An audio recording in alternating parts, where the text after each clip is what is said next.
Good evening. Welcome back to Money Control's live stream. You're watching Closing Bell with me, Lavisha Darad, and my colleague Yatin Mota.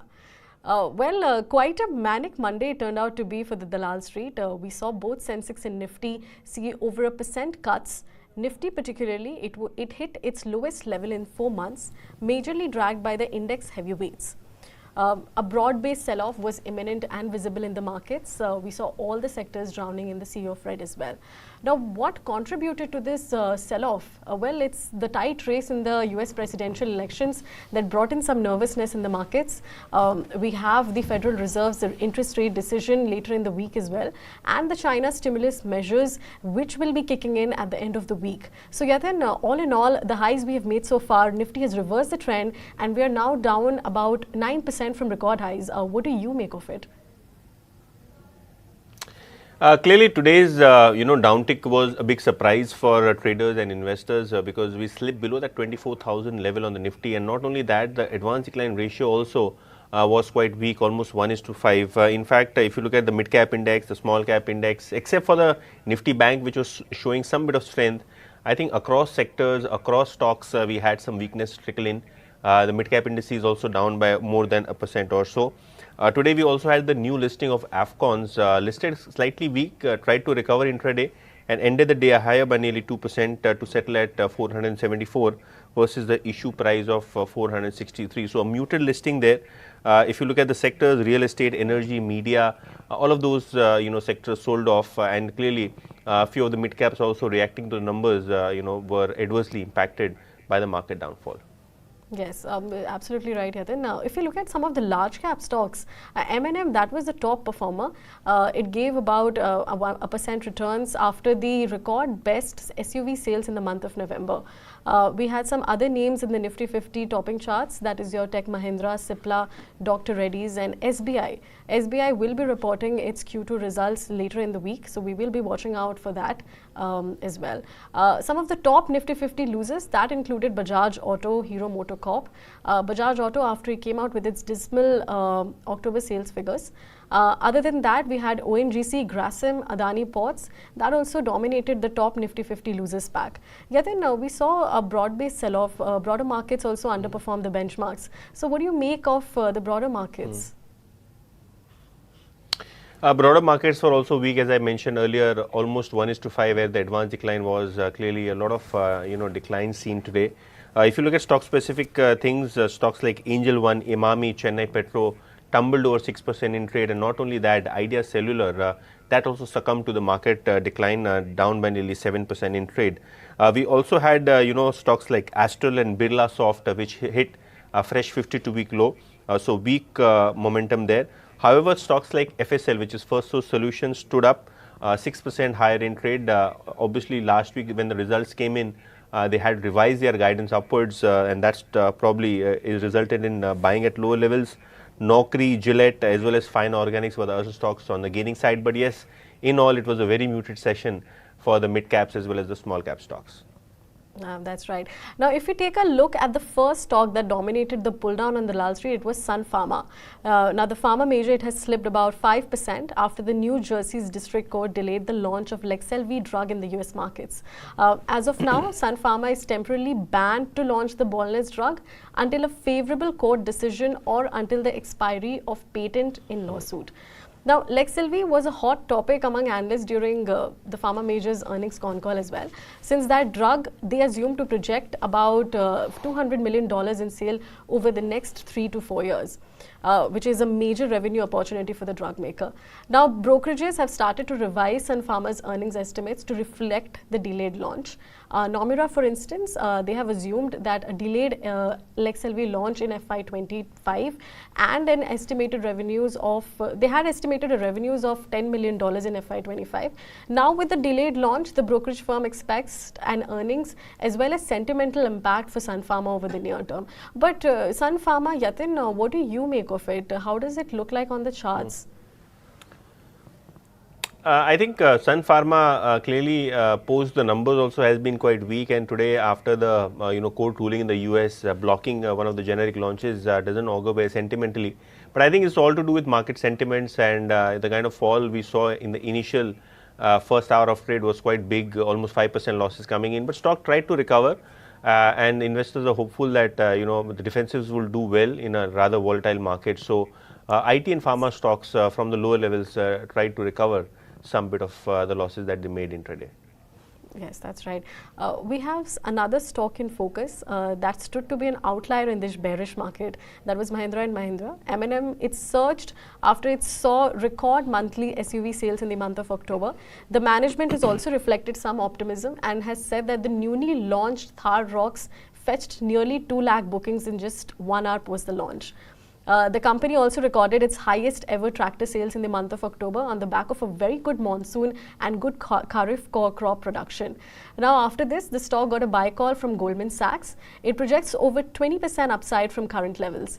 So, analysts at Goldman, they believe that the SUV's order backlog and the upcoming EV launches for M&M will lead industry growth compared to peers.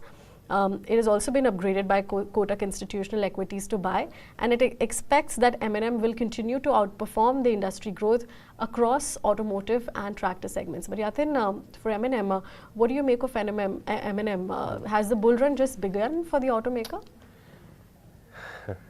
So, the shares of M&M have corrected quite a bit from recent highs of 3,200, 3,300 odd. Now, if you talk about M&M, clearly better than expected numbers, both on the tractor front as well as on the automotive front.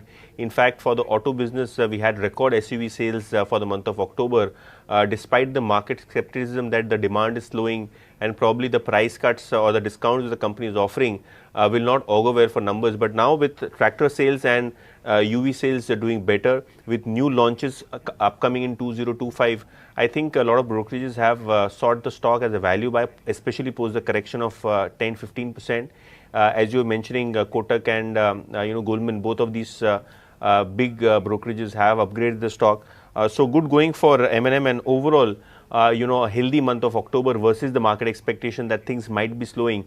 But yes, if you look at Mahindra and Mahindra, Hero MotoCorp, Enfield sales, or probably sales for TVS Motors, much better than the market expectations. But moving gears from auto to telecom, today we had DAM Capital, which has initiated a coverage on Bharti Airtel with a target of 1970. Now, shares of Bharti Airtel have been performing, the Nifty 50 benchmark indices for quite some time.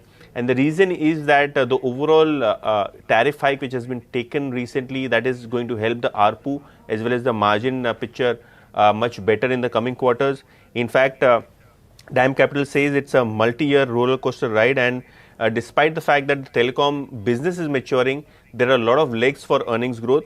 In fact, the B2B business also continues to expand steadily, and from here on, the broadband business for telecom companies would get in earnings growth. In fact, they have estimated a 15% EBITDA compounded annual growth rate till FY27. And also, if you look at the overall Airtel Africa business, that is continuing to be the market leaders in the geographies it operates in. So, from broadband to African business to the standalone telecom business, a lot of earnings lever for Bharti Airtel, and hence DAM Capital initiating that coverage with a buy recommendation. That's right. Yatin, it reminds me of BSNL. It's been ramping up its 4G coverage as well, and it's trying to hit on to the remote areas of the country. So, a new entrant, but let's see how it plays out for the telecom industry as well. But moving to the next stock, we have OMC stocks in focus. They were under pressure in today's trading session. IOC, BPCL, HPCL, all of them dropped up to 5% after crude prices rose by 1%. So the rising crude prices, they came in as OPEC said that they plan to delay the production hike by a month. So any rise in crude prices, that is always said to be not good for the OMCs as they weaken their marketing margins. So after this, Goldman Sachs also came out with its report saying that all three OMC companies fell short of the Q2 expectations. While Goldman has retained its sell rating on Indian Oil, it has shared a neutral call for BPCL and HPCL. So apart from BPCL, both IOC and HPCL haven't performed well so far this year. Yet then looks like the bearish trend for the OMCs is here to stay, because Q2 also has been disappointing for OMC companies, and now we cannot see any relief when crude oil prices actually cooled off also from its higher levels. Yes, Lovisha, I think oil marketing companies, the earnings, especially in the near term, are likely to be volatile because, ever since the Israel-Lebanon issue has started with, strikes on Iran as well, I think geopolitically, the crude oil prices have remained volatile, which impacts the inventory, gains and losses that oil marketing companies make. In the quarter gone by also, we have seen companies incur heavy inventory losses because of the volatility in the crude. So let's hope the crude doesn't remain volatile. But as of now, I think the markets, given the fact that there are US elections, there is geopolitical tension, and demand also slightly muted, the oil marketing companies have seen, sell off from the recent record levels it made. In fact, IOC, I remember stock was trading at 180 plus, and now the shares have come around 130-35 levels. So a healthy correction in most of these oil marketing companies, given the volatility in the crude oil prices as well as the refining margins. All right, yes. But yes, Ketan, right, like you rightly pointed out about the US presidential elections, the voting is going to be underway from tomorrow onwards. Ketan, what are you pricing in for markets? What are they expecting, a Trump or a Harris win at this point of time?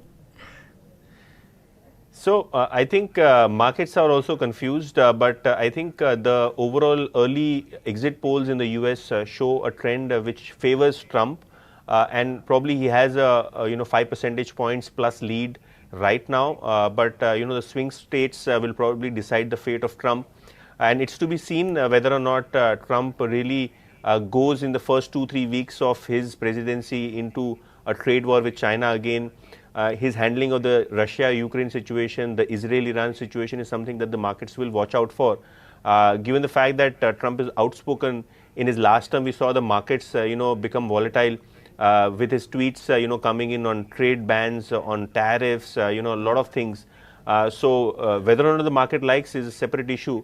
But I think the market currently is factoring in a Trump victory. All right, a Trump victory, but we'll be seeing whether or not that turns out true tomorrow as well. A neck-to-neck fight expected for the US presidential elections. We'll be watching out. But with that, we have come to an end of this edition of Closing Bell. Tomorrow, we'll be watching out for US elections and how the markets pan out, whether or not Nifty holds above that 24,000 level, what is the new support levels as well. So, but until then, signing off, Yatin and me, stay tuned to moneycontrol.com for all the news updates and market insights.